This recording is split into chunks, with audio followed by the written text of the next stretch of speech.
What if Columbus had reached the United States? In the year 1492, Christopher Columbus stopped his extensive voyage on the beach. His search for new lands in India led to one of the most surprising twists in history. He discovered a new territory, America.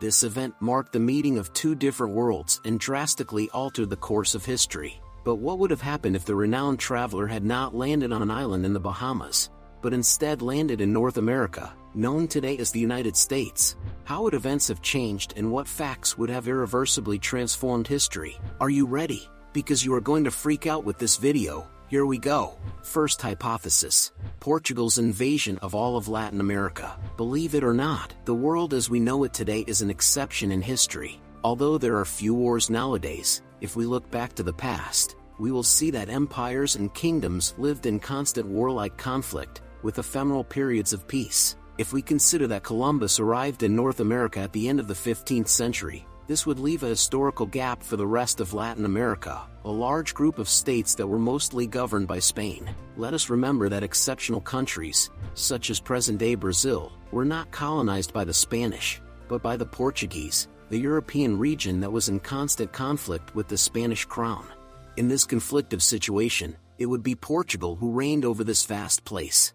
Nowadays, possibly Mexicans, Argentines, Venezuelans, and countries of the rest of Latin America would be speaking Portuguese, or perhaps also English, considering that, if England turned out to be the big loser in the search for new nations to exploit its natural resources, it would take over part of Latin America, instead of facing the mysterious biomes of today's United States.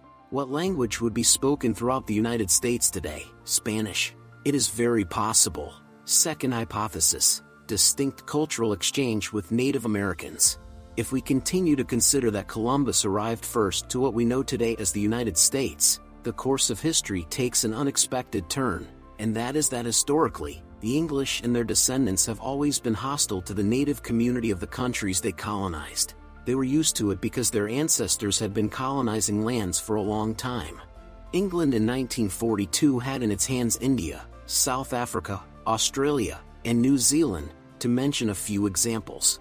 That is why the English, from the moment they arrived at a place, the conquest was ruthless and violent, because they knew that the faster they cleaned the area, the less negative consequences they were going to face. If we look at the case of Spain, which at least had some dialogue with the natives, at least there was an intention of peace. If this was replicated in the United States, Spaniards and the different North American tribes would have coexisted relatively well, having a different cultural exchange than the one we know. In the same way, history is like a butterfly effect, and each small modification changes the rest. Possibly, due to the territorial temperament of the Native Americans, it would have caused the Spaniards to decide to annihilate the native populations of the place. But if this did not happen, we would now see radically different facial features in these territories. And who knows what kind of different civilization would have come out of that mixture with Spaniards. And what do you imagine the United States would be like today if Columbus had arrived in our lands? Third hypothesis: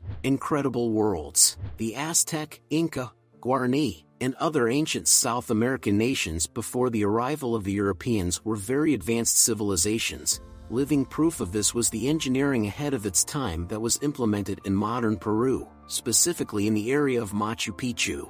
They had everything they needed, but they were not as advanced in terms of weaponry as the Europeans were. Firearms had begun to be implemented in the 14th century, so the Spaniards could mercilessly attack the tribes from a distance, and with an army of men if the occasion warranted it. And if in this case, Portugal took a little more time to want to invade those pre-Columbian civilizations, and these later by their means discovered firearms, that would trigger an early war between Europe and these civilizations.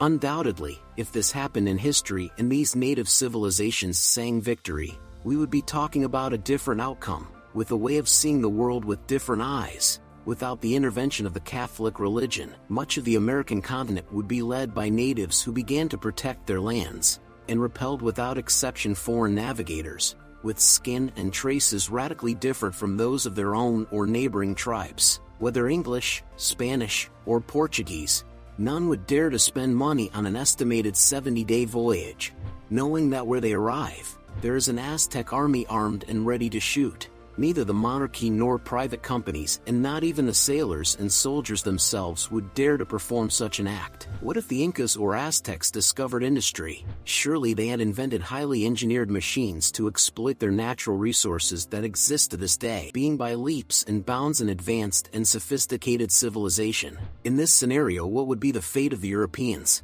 In the case of Spain, they depended heavily on the resources of their colonies, so they would inevitably be in constant wars with any territory in their continent, causing chaos in the rest of Western European history. Fourth hypothesis. Colonized nations for millennia? It was the French Voltaire and Rousseau who first put forward the idea of the concept of revolution, a seizure of power led by the people, and eliminating the monarchy as the standard form of power. This occurred in 1789 with the advent of the French Revolution, an event in which the most important members of the monarchy were executed in front of the citizens. This way of thinking was attractive to the bourgeois population of each monarchy, such as the Spanish. Later, all this awakened in the Latin American colonies a climate of freedom, so that the colonies, seeing the vacuum of the monarchy in their territories, were the sons of the bourgeois or wealthy who led the freedom of each country, as independent states of the monarchies. But none of this would have happened if Columbus conquered North America. In this scenario, England would not be able to compete against France, since it would lack North American colonies, and its economy would be smaller than that of France, and the latter would never have the economic problems that led to a revolution. The bourgeoisie and those who were against the monarchy would have enough money to remain docile, without the idea of wanting to carry out a coup d'état, without an idea of revolution, and of the seizure of power by the people. Today, Latin America and North America would continue to live as colonies of some country superior in economy to theirs, and no one would have thought of revolting, even though the situation is catastrophic. The world with these facts could have been a beautiful cultural explosion, or a total daily hell for the life of the human being. If one day you become a time traveler, do not recommend Columbus to change his direction.